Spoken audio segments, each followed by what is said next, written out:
घर में दाखिल होते ही मेरी बीवी ने बताया कि आज फिर से तुम्हारी माँ ने तुम्हारी बहन को जाते हुए सर्फ और चावल निकाल कर दिए हैं। मेरी बहन की शादी को 6 साल गुजर गए थे। मैं कभी बहन के घर नहीं गया था, हत्ता कि ईद पर भी नहीं। मेरी बीवी कहने लगी कि जब भी आपकी बहन आती है तो इसके बच्चे घर का बुरा हाल कर देते हैं, घर का खर्चा डबल हो जाता है और आपकी माँ हमसे छुपकर कभी साबुन, कभी सर्फ और कभी चावलों का थैला भर कर देती है। आप अपनी माँ से कहो कि ये हमारा घर है, कोई खैरात सेंटर नहीं। मैं मुश्किल से घर का खर्चा पूरा कर रहा हूँ और माँ इतना कुछ बहन को दे देती है। मुझे भी बहुत गुस्सा आया। एक दिन बहन घर आई, इसके बेटे ने टीवी का रिमोट तोड़ दिया।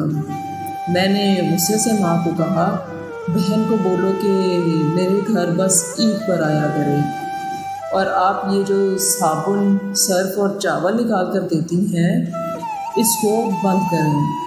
माँ खामोश रही, लेकिन बहन ने सारी बातें सुन ली थी।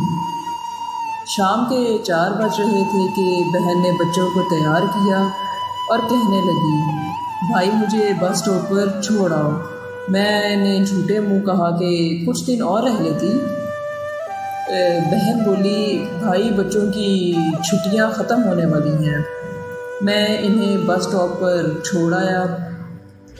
जब ज़मीन का बंटवारा हो रहा था तो मैंने साफ इनकार कर दिया कि मैं कोई हिस्सा नहीं दूंगा। इस वक्त भी माँ कुछ ना बोली थी। मेरी बीवी और मैं हर वक्त बहन के बारे में गलत सोचते। काफ़ी साल बीत गए। एक दिन मेरा बेटा बीमार हो गया। हॉस्पिटल लेकर गया तो डॉक्टर ने बताया कि आपके बेटे को टीबी है, इसके इलाज पर 1 लाख से ज़्यादा खर्चा आएगा। मेरे पास इसके इलाज के लिए पैसे नहीं थे। मैं बहुत परेशान था। मैं कमरे में अकेला बैठा रो रहा था कि इस वक्त मेरी बहन आ गई। मैंने गुस्से से कहा कि पहले ही मुसीबत कम थी क्या, अब फिर ये आ गई है। वो मेरे पास आई और मेरे सर पर हाथ फेरते हुए बोली, भाई मैं तुम्हारी बड़ी बहन हूँ, मेरी गोद में खेले हो तुम, अब देखो मुझसे बड़े लगते हो, पागल क्यों परेशान होते हो।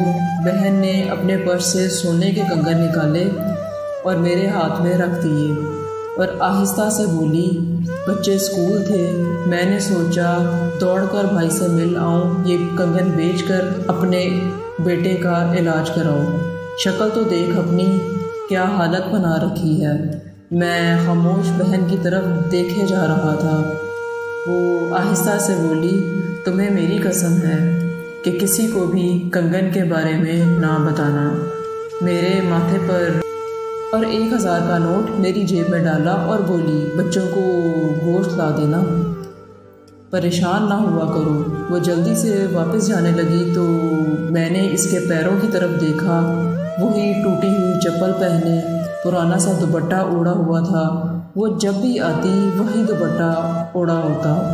बहन की इस मोहब्बत में मैं मर चुका था। हम भाई कितने मतलब परस्त होते हैं, पल भर में बहनों को बेगाना कर देते हैं और बहनें भाइयों का दुख बर्दाश्त नहीं कर सकती।